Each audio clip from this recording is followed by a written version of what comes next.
নমস্কার বন্ধুরা, আশা করি প্রত্যেকে খুব ভালো আছেন। আমি আবারও হাজির হয়ে গেছি আপনাদের মাঝে নতুন স্বাদের রেসিপি শেয়ার করার জন্য। বন্ধুরা, সামনেই কিন্তু আসছে ভাইফোঁটা। আর এই ভাইফোঁটা মানেই আমরা অনেকেই রয়েছি যারা কিন্তু এই স্পেশাল ডেতে বাড়িতে মিষ্টি বানাতে খুব পছন্দ করি।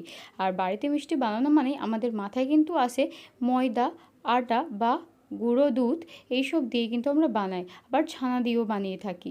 সেই সমস্ত কিছু ছাড়াই কিন্তু আমি আজকের মিষ্টিটা বানাবো শুধুমাত্রই পাউডারটা দিয়ে।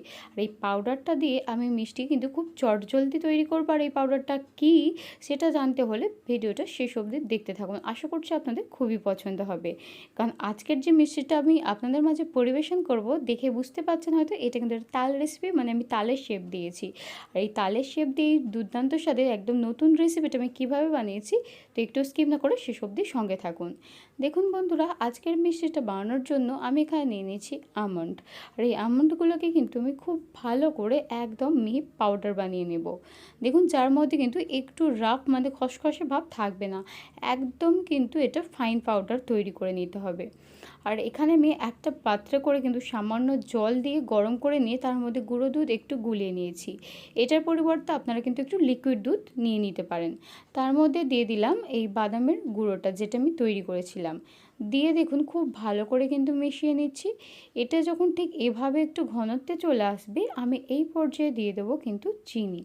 আপনারা চিনির বদলে কিন্তু অন্য কোনো কিছু ব্যবহার করতে পারেন, যেটার জন্য কিন্তু স্বাদটা দুর্দান্ত আসবে। তার জন্য আপনারা চাইলে যদি চান আপনারা কিন্তু মধুর ব্যবহার এখানে করে দেখতে পারেন। আশা করি খুব ভালো লাগবে।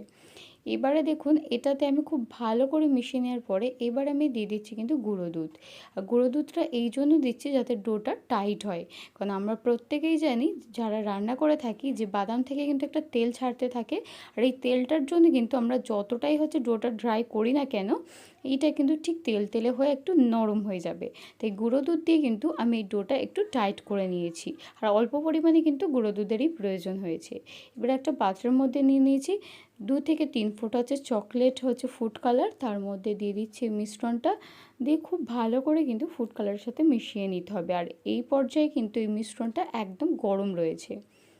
দেখুন গরম গরমই আমি এটা মেখে নিচ্ছি, কারণ এটা ঠান্ডা হয়ে গেলে কিন্তু এর মধ্যে থেকে তেল ছেড়ে দেবে।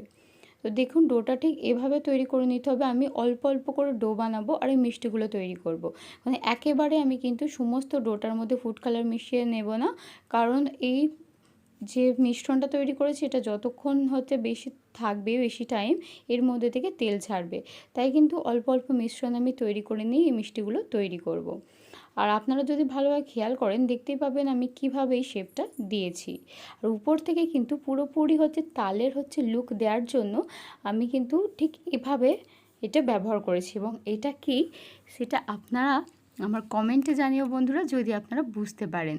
তো দেখতেই পেলেন বন্ধুরা কতটা ঝটপট আমি মিষ্টিটা তৈরি করে ফেললাম। একদম কিন্তু ইউনিক একটা রেসিপি এবং একদমই কিন্তু সহজ একটা রেসিপি। আর এই রেসিপিটা আপনার যেমন চটজলদি তৈরি হয়ে যাবে, তেমন কিন্তু হাতের কাছে থাকা সামান্য কিছু উপকরণ দিয়ে আপনি তৈরি করে ফেলতে পারবেন। তো বন্ধুরা, আপনারা আপনাদের স্পেশাল ডেতে এটা কিন্তু বানিয়ে পরিবেশন করতে পারেন। আশা করছি প্রত্যেকের খুবই পছন্দ হবে, কারণ এটা যেমন একটা ইউনিক রেসিপি, সেরকম কিন্তু এই মিষ্টিটার স্বাদ দুর্দান্ত। আপনি যদি একবার ট্রাই করে থাকেন আপনার মুখে কিন্তু লেগে থাকবে এর স্বাদ। আপনার আরও অন্য কোনো মিষ্টি কিন্তু একদমই ভালো লাগবে না। তো বন্ধুরা, আশা করছি আজকের রেসিপিটা আপনাদের খুবই পছন্দ হয়েছে। তাই একটা লাইক দিয়ে দিও, আর আমার চ্যানেলটা সাবস্ক্রাইব করে অল বাটনটা কিন্তু প্রেস করে দিয়ে আমার পাশে থাকতে একদমই ভুলো না। আর অবশ্যই কমেন্টে জানিও আজকের মিষ্টিটা কতটা সুন্দর দেখতে হয়েছে। তো চলুন বন্ধুরা, আজকের এই দুর্দান্ত স্বাদের রেসিপিটা আমি এখানেই শেষ করছি। দেখা হচ্ছে নেক্সট ভিডিওতে। সবাই খুব ভালো থাকবেন, সুস্থ থাকবেন।